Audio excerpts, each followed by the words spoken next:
the Adidas ADIZERO Prime X, an absolute monster of a shoe with over 50mm of stack height. A bit too much, or does this shoe really work?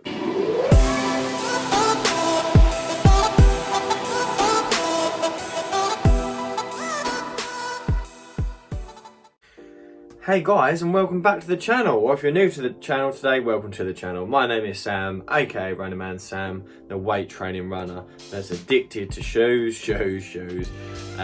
So today we are looking at the Adidas ADIZERO Prime X in the new colourway which just came out. So I came back from a run today, 5 miles, not too far because I've not been feeling great. I basically just got over one cold. And then my little girl came home from school with like a cough, chest infection type thing and gave it to me. We both did a test. They both come back negative, so we haven't got coronavirus or anything like that. But yeah, haven't been feeling too great. But as always, we're just going to go into this shoe in a first sort of look and first run basis. After that run, we're not going to score it on anything other than the fun factor, which is how much I enjoyed the shoe. Awesome looking box.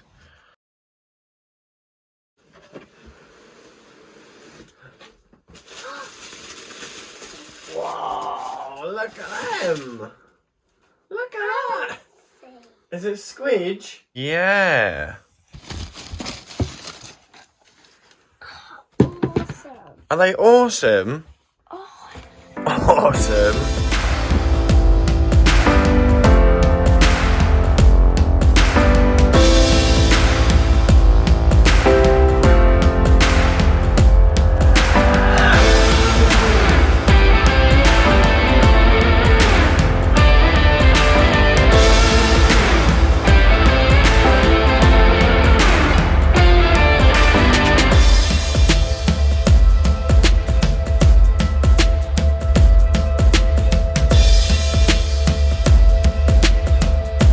So we've been putting up the Christmas decorations today. So I have my Christmas jumper on with the tassels, so excuse that.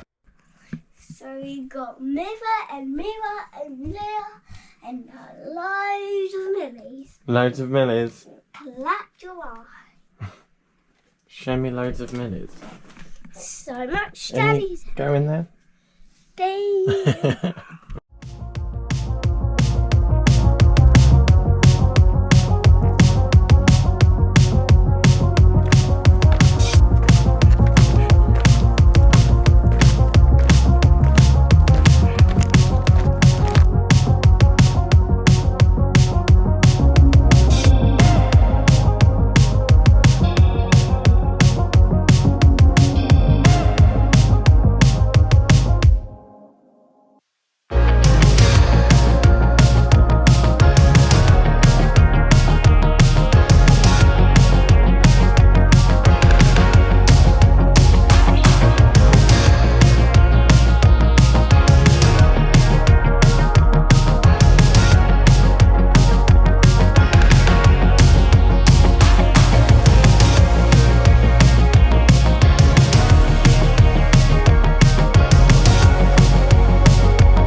So, first run done in the Prime X, and I have to say that I am pleasantly surprised with that. I've got my headband today. It was good. So, as always, first 3 thoughts are surprisingly stable, fun, and bouncy. The thing that I want to get out of the way is the sizing. So, Adidas have been really difficult with sizing this year for me, I think. I got this in a size 10.5 UK. Now, if you follow the channel closely or on my Instagram page, you'll see that I normally always get a shoe in the size 11. When I got the Adidas ADIO 6, I got this in a size 11.5 UK. Basically, you take this how you want to take this. I got this in a size 11.5 UK, and I would say that that is a good fit for me. I got this in a size 10.5 UK, and I would say that this is a good fit for me. So in terms of normal Adidas sizing, basing that this is a normal Adidas shoe as a daily trainer, I think the Adidas Pro 2 and the Prime X both run a full size long in the toe box area. A bit of an issue for like wideness and the width of the shoe. Not really. When I first put this shoe on, in this area here, it was really tight in this lacing system here. You see with the little rope bits, that can create a really nice tight pull lockdown here. But it was a little bit too much when I first put the shoe on. It made the shoe feel really tight, and I was thinking, oh no, I've got it in the wrong size. But I just worked through the laces, so I pulled them all really loose, all the way back from here. Opened the shoe up really wide, and just gave a lot of sort of give in the upper, and then sort of worked it that way on my foot. So anyway, let's get into some of the first impressions, and let's start off with the upper.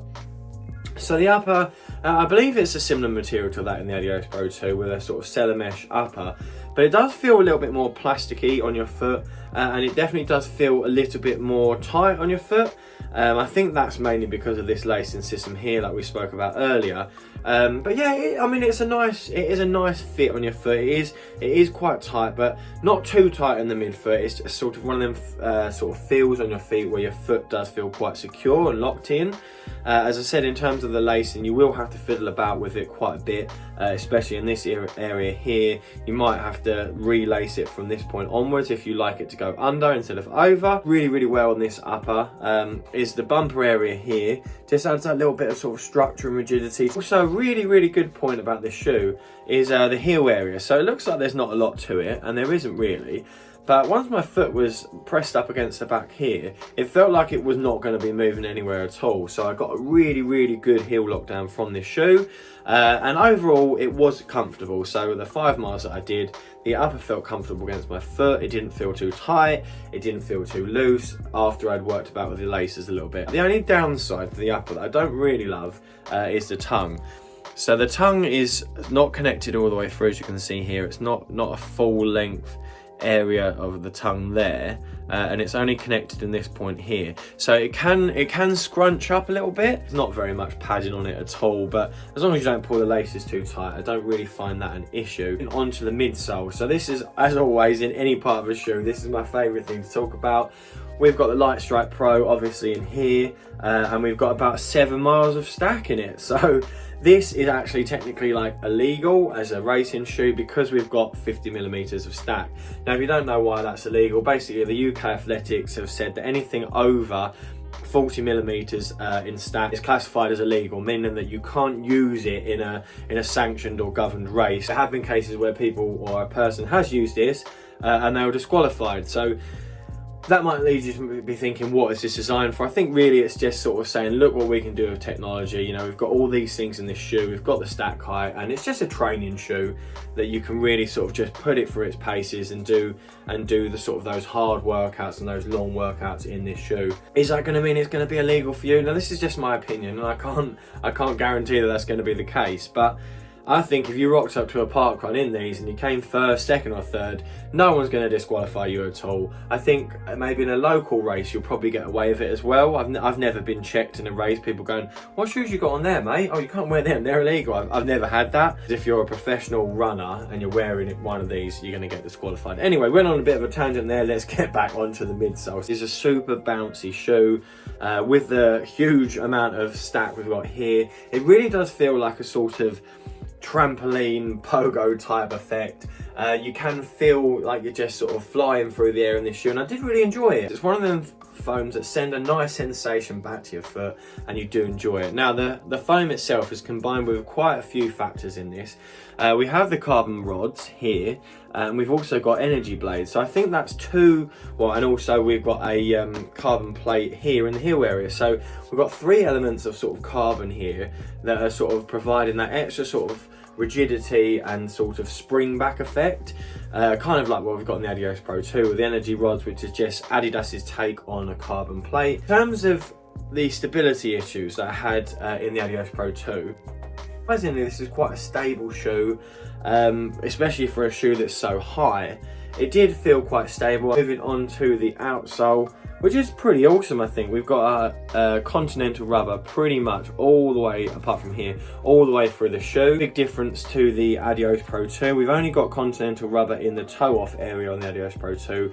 The rest of it is that sort of really slick rubber. To increase durability, it's all continental rubber, which is brilliant for a training shoe. It's going to give you that extra traction that you won't necessarily get in the Adios Pro 2.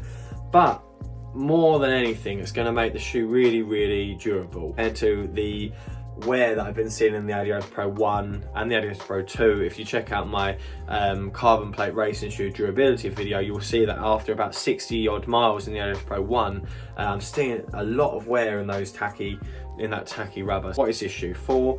This is definitely a really great training shoe, a long run shoe, sort of anything. I mean, even when I was going slower in this shoe, it still felt good. As I say, it still felt stable. Using this shoe for tempo runs, long runs, anything really. I mean, I'll probably even have a go of racing in it, and we'll see if I get disqualified, and I can let you guys know, don't buy this shoe if you don't want to get disqualified. I don't think I will do, but yeah, that's probably how I'm going to be using this shoe moving forward. Fun factor as always in a first review, I just score this shoe on, after the first run, how much I enjoyed it and how fun it felt. Out of 10, and I'm probably going to give this a 9 out of 10 because it just felt so fun, it felt so bouncy. I felt like it was like a trampoline, you know, it just felt like I was flying around everywhere, and I did really enjoy myself. Forward to doing more miles in this shoe. So, as always guys, if you've enjoyed this review, please make sure you hit that like and consider subscribing to the channel. As always guys, I've been Running Man Sam. This has been a super duper shoe review, and I'll see you guys in a bit.